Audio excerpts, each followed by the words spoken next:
Chapter 5. Failure can make you stronger. If you want to change the world, don't be afraid of the circus. The waves off Coronado Island were choppy, the small whitecaps slapping us in the face as we side-stroked back toward the beach. As usual, my swim buddy and I were struggling to keep up with the rest of the SEAL training class. The instructors on the safety boat were yelling for us to pick up the pace, but it seemed like the harder we swam, the farther we fell behind. My swim buddy that day was Ensign Mark Thomas. Like me, Mark had received his commission through the Reserve Officers Training Corps, ROTC. He was a graduate of the Virginia Military Institute and one of the best long-distance runners in the class. In SEAL training, your swim buddy was the person you relied on to have your back. It was your swim buddy who you were physically tied to on the underwater dives. It was your swim buddy who you were partnered with on the long swims. Your swim buddy helped you study, kept you motivated, and became your closest ally throughout training. And, as swim buddies, if one of you failed an event, both of you suffered the consequences. It was the instructor's way of reinforcing the importance of teamwork. As we finished the swim and crossed onto the beach, a SEAL instructor was waiting for us. "Drop down," the instructor yelled. This was the command to fall into the push-up position, back straight, arms fully extended, and head up. "You two call yourselves officers?" There was no point in answering. We both knew he would continue. "Officers in the SEAL teams lead the way. They don't come in last on the swims. They don't embarrass their class." The instructor moved around us, kicking sand in our faces as he circled. "I don't think you gentlemen are going to make it. I don't think you have what it takes to be SEAL officers." Pulling a small black notebook from his back pocket, he looked at us with disgust and jotted something in the book. "You two just made the circus list." He shook his head. "You'll be lucky if you survive another week." The circus. It was the last thing either Mark or I wanted. The circus was held every afternoon at the end of training.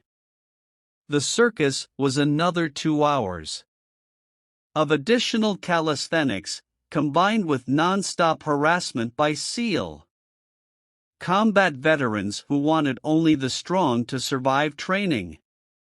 If you failed to meet the standard on any event that day, calisthenics, the obstacle course, the timed runs, or the swims, your name was on the list.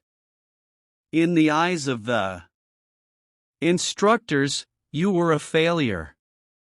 What made the circus so feared by the students was not just the additional pain, but also the knowledge that the day after the circus you would be exhausted from the extra workout and so fatigued that you would fail to meet the standards again. Another circus would follow, then another, and another. It was a death spiral, a cycle of failure that caused many students to quit training. As the rest of the students completed the day's events, Mark and I, along with several others, assembled on the asphalt grinder to begin another long session of calisthenics. Because we had come in last on the swim, the instructors had tailored the circus just for us that day. Flutter kicks. Lots and lots of flutter kicks. The flutter kicks were designed to strengthen your abdominals and thighs so you could power your way through the long open ocean swims. They were also designed to break you. The flutter kick exercise called for you to lie on your back, with legs extended directly in front of you, and your hands behind your head. As the instructor counted repetitions, you alternated moving your legs up and down in a kicking motion. At no time during the exercise were you allowed to bend your knees. Bending your knees was considered weakness among frogmen. The circus was punishing hundreds of flutter kicks as well as push-ups, pull-ups, sit-ups, and 8-count bodybuilders. By the time the sun went down, Mark and I could barely move. Failure had a price. The next day brought more calisthenics, another run, another obstacle course, another swim, and unfortunately another circus. More sit-ups, more push-ups, and a lot more flutter kicks. But as the circuses continued, a funny thing happened.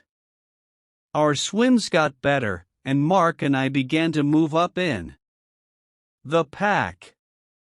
The circus, which had started as a punishment for failure, was making us stronger, faster, and more confident in the water. While other students quit, unable to handle the occasional failure and the pain it brought, Mark and I were determined not to allow the circus to beat us.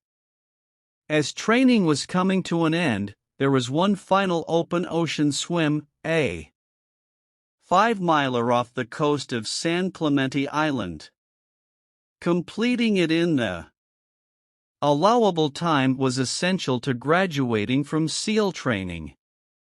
The water was bitterly cold as we jumped off the pier and into the ocean. 15 swim pairs entered the water and began the long trek out of the small bay, around the peninsula, and over the kelp beds. After about 2 hours, the swim pairs were so spread out you couldn't tell where you were in the pack. 4 hours into the swim, numb, exhausted, and on the verge of hypothermia, Mark Thomas and I crossed the beach. There waiting at the surf's edge was the instructor. "Drop down," he yelled. My hands and feet were so cold I couldn't feel the sand beneath my fingers and toes. With my head straining to keep upright, all I could see was the instructor's boots as he walked around Mark and me. "Once again, you two officers have embarrassed your class." Another set of boots appeared in my view, and then another. Several instructors were now surrounding us. "You have made all your teammates look bad." He paused. "Recover, gentlemen." As Mark and I got to our feet, we looked around the beach and suddenly realized we were the first swim pair to finish. "You embarrassed them all right." The instructor smiled. "The second pair isn't even in sight." Mark and I turned to look toward the ocean, and sure enough, there was no one in view. "Well done, gentlemen." It looks like all that extra pain and suffering paid off. The instructor paused, stepped over, and shook our hands. I'll be honored to serve with you when you get to the teams. We had made it. The long swim was the final tough event of training. Several days later, Mark and I graduated. Mark went on to have a distinguished career in the SEAL teams, and we remain close friends to this day. In life, you will face a lot of circuses. You will pay for your failures.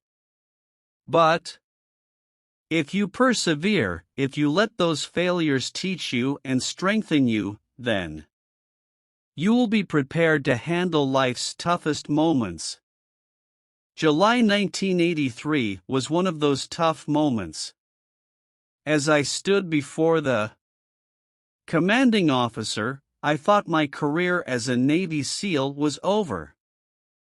I had just been relieved of my SEAL squadron, fired for trying to change the way my squadron was organized, trained, and conducted missions.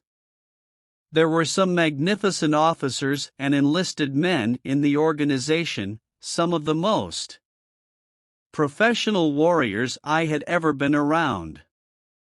However, much of the culture was still rooted in the Vietnam era, and I thought it was time for a change. As I was to find out, change is never easy, particularly for the person in charge. Fortunately, even though I was fired, my commanding officer allowed me to transfer to another SEAL team, but my reputation as a SEAL officer was severely damaged. Everywhere I went, other officers and enlisted men knew I had failed, and every day there were whispers and subtle reminders that maybe I wasn't up to the task of being a SEAL.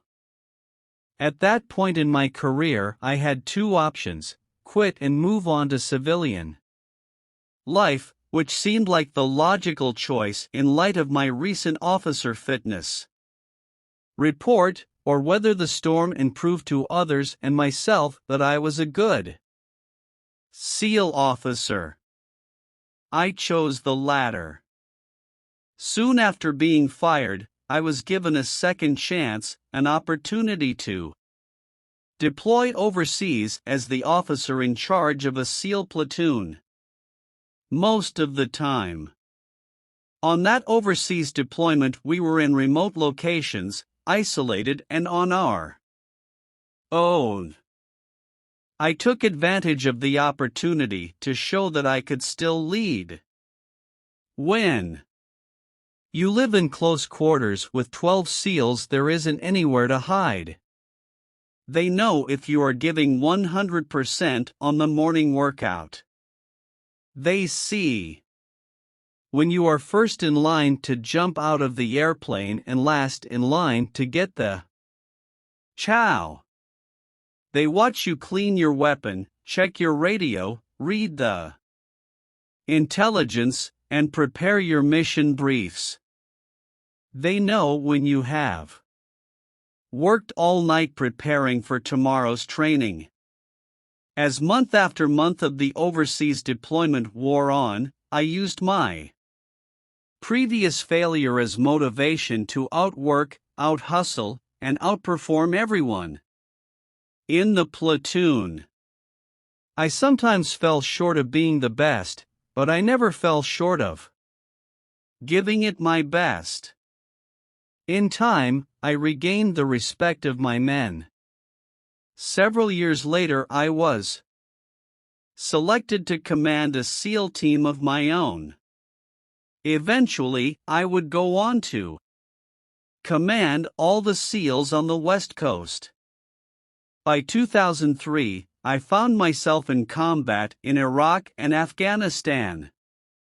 Now that I was a one-star admiral leading troops in a war zone, every decision I made had its consequences. Over the next several years, I stumbled often. But, for every failure, for every mistake, there were hundreds of successes, hostages rescued, suicide bombers stopped, pirates captured, terrorists killed, and countless lives saved.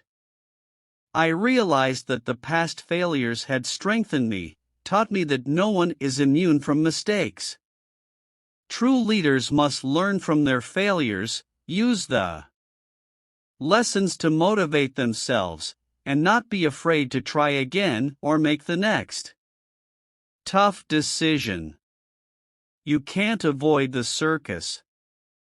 At some point we all make the list. Don't be afraid of the circus.